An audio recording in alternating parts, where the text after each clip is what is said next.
Yellowstone supervolcano, why the USGS predicted a month-long eruption in July would bury the United States in ash. This is today's article on Express UK by Callum Hoare. USGS scientists and Yellowstone Volcano Observatory demonstrated during a lecture a shocking simulation of Yellowstone volcano and what would happen if it had a month-long eruption in July, showing that it would bury the northern states of the US in 3 feet of ash.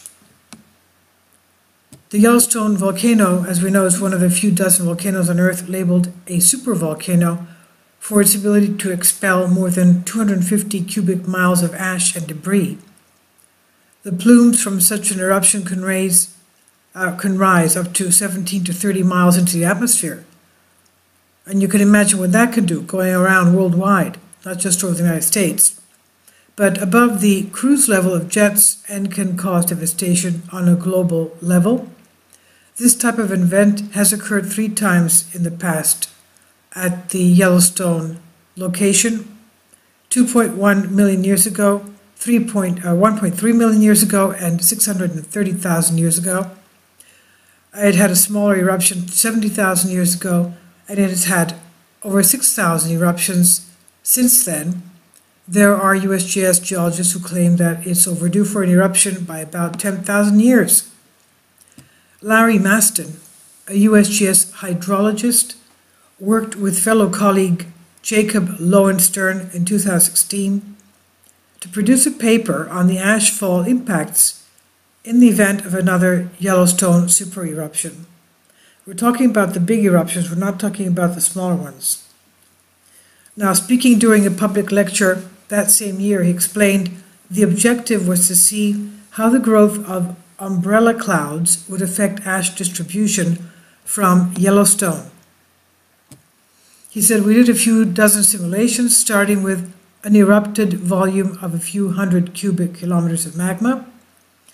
So this is, if you consider the volume of tephra that expands as it erupts, the volume of the tephra blanket that forms would be a few times greater than that of the magma alone. Amazing. And he goes on to explain, so this would be comparable to a tephra volume over 1,000 cubic kilometers. We used a duration that ranged from 3 days to 1 month, and an umbrella cloud height that ranged from about 15 to 35 kilometers. That's 9 to 18 miles into the atmosphere. The wind fields were randomly chosen from historic patterns, but turns out they are actually not that important. Mr. Maston then demonstrated how a Yellowstone supereruption would bury the majority of North America in ash, with some regions more heavily affected. He detailed how the duration of the eruption, or even the time of the year, seemed to make little change on its consequences. He said, so in these simulations you can see that over a 3-day period, this umbrella cloud covers most of North American continent, just in 3 days. Then it gradually disperses with wind patterns, so you can look at the tephra deposit in these 4 different 3-day simulations. One in January, one in April, one in July, and one in October. The pale yellow is 1 to 3 millimeters, 3 to 10, 10 to 30, and 30 to 100, 100 to 300, and the dark regions are over a meter of ash, which is over 3 feet of ash. If you go to a 1-week duration, the pattern looks pretty similar, and for 1 month it is fairly the same. But as you go to 1 month, we're decreasing the average eruption rate, which is weakening the growth of the umbrella cloud. It comes after it was previously revealed how parts of Yellowstone National Park were closed after recording an uplift in the caldera. In 2003, changes in the Norris Geyser Basin, that's where we have the Steamboat Geyser that's recently been going off since March of last year, and now recently even the Ledge Geyser is going off. They're both found in the Norris Geyser Basin, which is deforming and rising and also increasing in temperature. So in 2003, changes at the Norris Geyser Basin resulted in the temporary closure of some trails in the basin. New fumaroles were observed, and several geysers showed enhanced activity and increased water temperatures. Mr. Lowenstern, who was tasked with monitoring the activities for the USGS, revealed during the lecture at Menlo Park, California, why the park was closed. He said around that time there was a lot of hydrothermal activity in the Norris Geyser Basin area and a new linear vent that formed the Nymph Lake.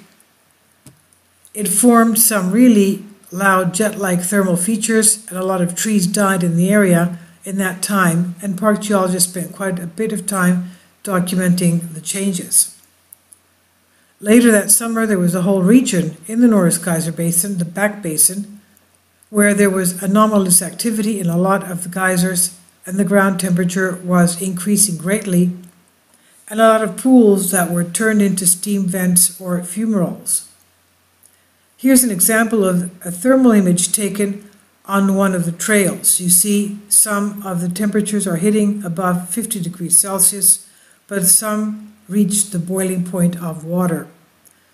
If you were walking barefoot, you would have been pretty uncomfortable, so the Park Service closed off the back basin for a period of about a month, and things cooled off and went back to normal. Yellowstone Park was closed after the caldera uplift caused a 100-degree Celsius ground temperature, which is, of course, boiling point.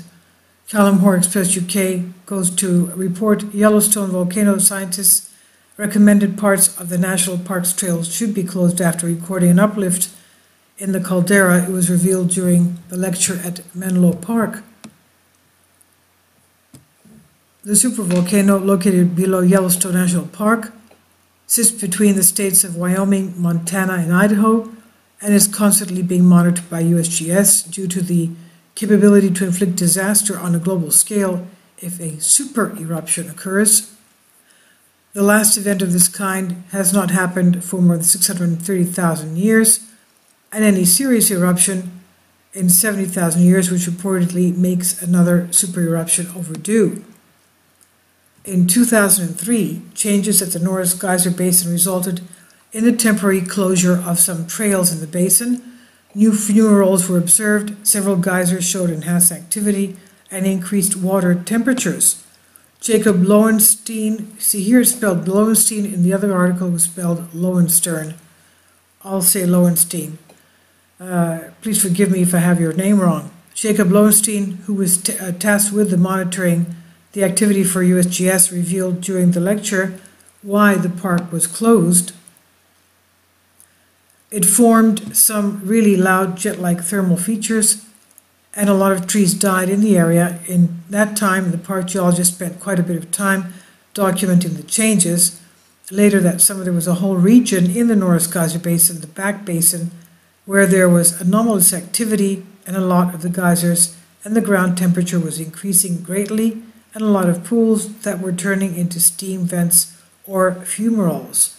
An example of the thermal image taken on the trails, you can see some of the temperatures are hitting above 50 degrees Celsius, but some reached boiling point of water, 100 degrees Celsius.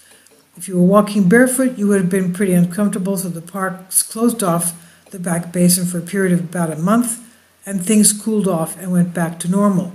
But after carrying out the analysis of activity, the USGS scientists noted an uplift in the caldera, which he believed was causing magma to seep under the trails. That's unbelievable. Can you imagine walking under the magma? The magma is boiling under your feet, you don't even know it. Mr. Lowenstein added another thing that happened in this time period was Steamboat Geyser. It went off 6 different times between 2000 and 2005, with most of them happening in 2002 and 2003. Then it went to bed after 2005 and did not erupt again until 2013. Okay, well, what would he say now that it's erupting every single week? Almost like clockwork. Our colleague Chuck Wicks created an interferogram with the northern part of the caldera, which experienced uplift. He hypothesized the uplift in that area may have caused some magma to get inside and push up on the crust. That causes tensions and may have been enough to allow more of the deep theming fluids to get out and cause the ground heating. It comes after Mr. Lowenstein revealed how more than 500 earthquakes between December 2008 and January 2009 made USGS nervous. He said it was a pretty nervous time for us, not because there was a lot of earthquakes, but because people were getting rather agitated about things happening beneath the lakes. Lakes freak people out for some reason because they can't see what is happening. So people just hypothesized all sorts of crazy stuff, and it was a very serious, nervous time. There was a lot of earthquakes, but there was never any steam or anything more than small earthquakes.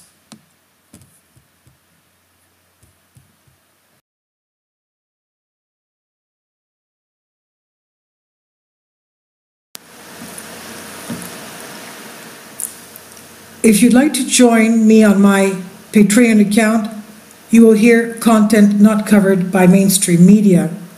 These riveting stories will be based on my research, and I will state my opinions and give my personal insight on diverse and controversial subjects and world events not covered by mainstream media, and not supported by YouTube guidelines. So whatever I have on my Patreon, most of those will not be on my YouTube channel. Please consider becoming a member today. More of the most significant and important videos will be on my Patreon channel. Your support helps me to continue my research and keeps this YouTube channel alive. And we depend on your support, your generous charity, because we help economically challenged families here in Athens, Greece, in Kapota, and we also help the young generation with university tuition and the community around our church. Thank you.